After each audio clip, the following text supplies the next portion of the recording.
इस समय एमएलए बिलावर सतीश सर मेरे साथ हैं। सतीश सर, सबसे पहले तो आपने डोगरी में आज शुरुआत की, उसके बाद सीएम ने कहा कि अगर आप हिंदी में बोलते हैं जो भाषा उन्हें समझ आती है तो तभी वो रिप्लाई देंगे। आपका प्रश्न जो था अनइलेक्ट्रिफाइड विलेजेस के रिगार्डिंग था, क्या प्रश्न था, क्या रिप्लाई जो आपको दिया गया, क्या उससे सेटिस्फाई हैं? देखिए, आज का जो प्रश्न था वो दो चीज़ों को परिभाषित करता है, भारत और इंडिया।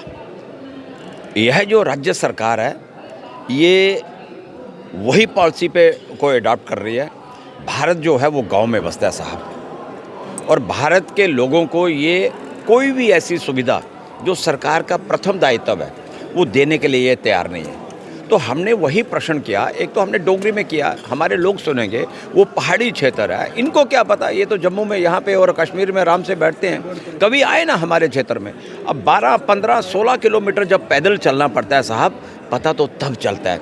विकास की गति जो है वो वहाँ पे दिखती है, लेकिन ये विकास कर कर राजी नहीं है।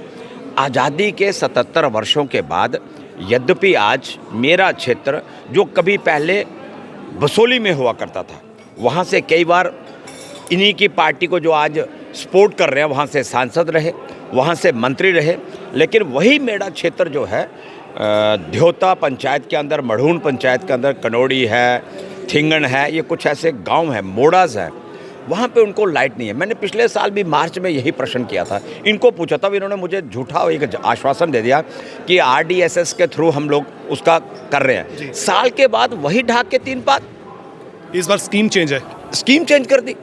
मतलब आप लोगों के कर्तव्यों के निर्वहन से कतरा रहे हैं, डर रहे हैं, आप प्रॉपर जवाब नहीं दे रहे।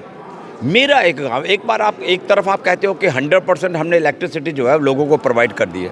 अरे प्रोवाइड कर दी, मैं कौन सा मना कर रहा हूँ, लेकिन मेरा क्षेत्र तो अभी भी इलेक्ट्रिसिटी से जो है वो मतलब इलेक्ट्रीफाइड नहीं है। वो कितनी पॉपुलेशन जो है सफ़र हो रही है? 250 गांव एक थिंगन के, मैं आपको बता रहा हूँ, 250 परिवार, और ये कह रहे हैं नहीं वो छोटा सा। अब जाएंगे तो इनको पता, इनके अधिकारी जाएंगे तो पता। मैंने इन्हीं की मीटिंग में, जब सीएम मीटिंग ले रहे थे, मैंने उसी मीटिंग के अंदर वहाँ पे भी ये प्रश्न उठाया था, लेकिन आज जब मैंने प्रश्न किया तो भी मुझे ढाक का 3 बात दिखा। इनको दिक्कत होती है। रही बात आपने जो कहा कि आपने पहले जो है वो डोगरी में शुरुआत की, तो डोगरी हमारी मातृभाषा है, डोगरी को 8वें शेड्यूल में शामिल किया गया, तो डोगरी से इनको थोड़ी सी हिचकिचाहट होती है, इनको दिक्कत आती है। ये कुछ भी करेंगे, अगर हम अपनी डिग्निटी को, अपनी आइडेंटिटी को कहीं पे शो करेंगे तो इनको दिक्कत आएगी, लेकिन डोगरी को हम प्रमोट करेंगे, ये हमने भी ठान लिया हुआ है। चलिए, जब आपने डोगरी में सवाल किया तो सीएम रिप्लाई नहीं दे पाए, लेकिन जब आपने हिंदी में पुटअप किया तो सीएम ने रिप्लाई दिया। जो रिप्लाई दिया, आपको लगता है कि अब उस पर कार्रवाई होगी? जिस तरह से उन्होंने कहा कि कर रहे हैं, इस दिशा में कदम उठा रहे हैं, और जिस तरह से गाँव जो है वो फल रहे हैं, फूल रहे हैं, और यहाँ पर आबादी बढ़ रही है। देखिए, करेंगे तो बहुत अच्छी बात। 1 साल पहले जब मैंने प्रश्न किया था, मुझे आज भी वही जवाब मिला है। तो आगे वाले समय में ये क्या कर पाएंगे, जब करेंगे तो मैं कहूँगा ना कि सरकार ने वहाँ पे कुछ अपना कर्तव्य निर्वहन किया है। तो अभी तक मुझे धुंधला धुंधला दिखाई दे रहा है, वो कई और स्कीम्स लाकर वहाँ पे खड़ी कर देते हैं। तो मेरा तो एक ही कहना है सरकार से कि आप बजट लेके आ रहे हो, बजट में आप बड़े बड़े झूठे वादे कर रहे हो। आपने इस बजट के अंदर इतने एलोकेशन को डिक्रीज़ किया है कि मैं बता नहीं सकता। आप एग्रीकल्चर को ले लीजिए, हॉर्टिकल्चर को ले लीजिए, आपने टोटल वहाँ पे, और आपने 6 सिलेंडर फ्री का आपने बोल दिया।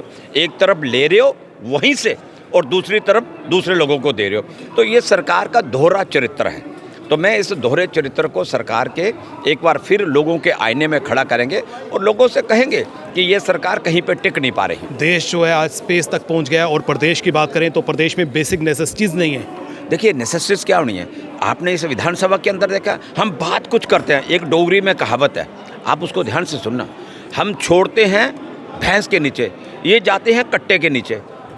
प्रश्न कुछ होता है, उत्तर कुछ होता है, तो हमको यही समझ नहीं आ रही, तो फिर कहते हैं कि नहीं साहब हम ये कर रहे हैं, हम वो कर रहे हैं। कर क्या रहे हो भैया?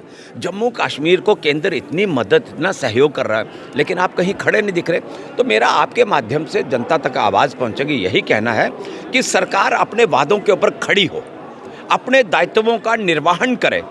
हमारा प्रथम कर्तव्य यही बनता है अपनी जनता के प्रति। हम लोगों को एक जागरूक होते हुए, हमको जो बेसिक नीड्स हैं लोगों की, पानी, बिजली, रास्ते, सड़क, आपकी स्वास्थ्य सुविधाएं, ये तो हमको देने पड़ेंगी ना, स्कूल एजुकेशन, अभी तक वहीं पे अटके हुए हैं।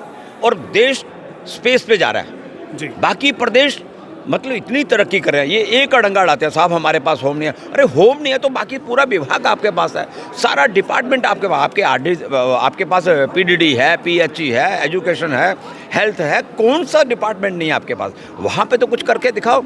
वहाँ पे भी ये इस बजट में आपने देख लिया, ये वहाँ पे भी कहीं पे ये धरातल के ऊपर खड़े नहीं दिख रहे। बहुत बहुत शुक्रिया सतीश सर, आपने समय दिया। और ये ऑनरेबल सतीश सर थे। जहां अगर हम देश की बात करें तो देश जो है वो तरक्की कर रहा है, दिन प्रतिदिन जो है तरक्की कर रहा है, लेकिन प्रदेश की बात करें तो प्रदेश में अभी भी बेसिक नेसेसिटीज़ की कमी है। और जिस तरह से सतीश सर ने आज प्रश्न जो है वो पुट अप किया था अनइलेक्ट्रीफाइड विलेजेस का, और कहीं ना कहीं जो है लोग सफ़र कर रहे हैं। और अब वक्त आ गया है कि पावर मिनिस्टर को जो है इस दिशा में कदम उठाने चाहिए, क्योंकि बिजली के बिना जो है आज कोई भी कार्य जो है वो संभव नहीं है। हम कहीं ना कहीं जो है बिजली पर निर्भर हैं, इसलिए जो है हमारी सरकार को इस दिशा में कदम उठाने चाहिए। जितनी भी बेसिक नेसेसिटीज़ आती हैं, इन नेसेसिटीज़ को पूरा करने में जो है कदम उठाने चाहिए। फिलहाल करण सिंह और मुझे यानी रितेश गुप्ता को दीजिए इजाज़त। नमस्कार।